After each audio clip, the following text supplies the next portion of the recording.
Hi, I'm Maya, Ricoh Smart Integration LogicFlow Virtual Subject Matter Expert. In this video, I'm introducing Forms features of RSI LogicFlow. RSI LogicFlow is a tool for automating document management, specializing in reading information from documents and processing it automatically based on that information. However, there are situations where automation is not possible. For example, when classifying documents according to project name. The person receiving the document might have to determine which project the document relates to and store it in a cloud storage folder accordingly. In such instances where human judgment is necessary, RSI LogicFlow allows you to automate the rest of the workflow, requiring only minimal input from the user. Let's take a look at how to set this up. I have prepared a workflow in advance, where documents are scanned from an MFP or uploaded from a PC, split into individual pages and saved as separate files in SharePoint. Now, I will add Forms features to this workflow.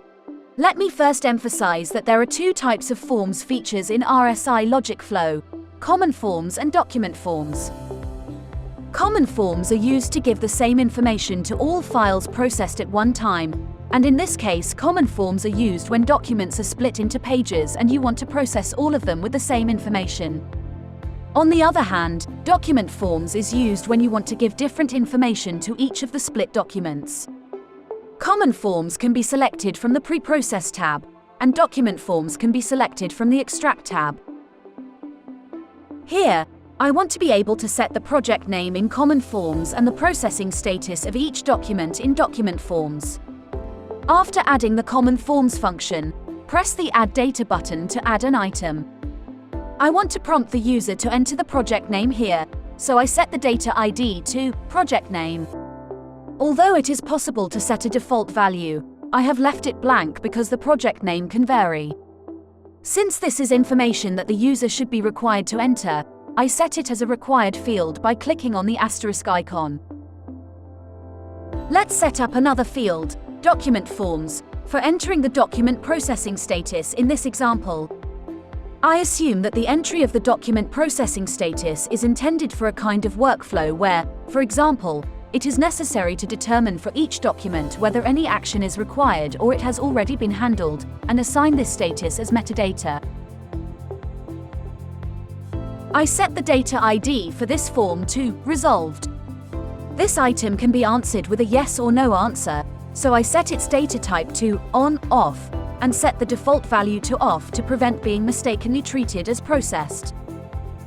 Having added data IDs, project name and resolved, these data IDs can be reused in subsequent processes to set up workflows.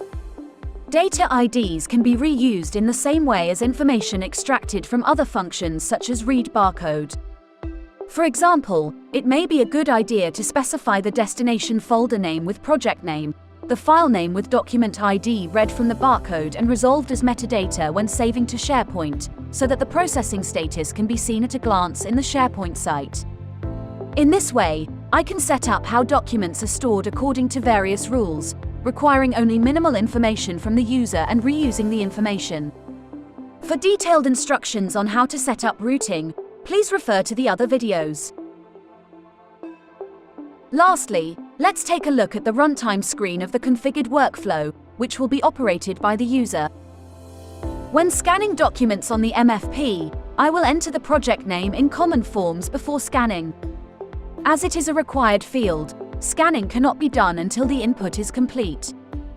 After scanning, the document is split into pages and I can specify Resolved while viewing a preview.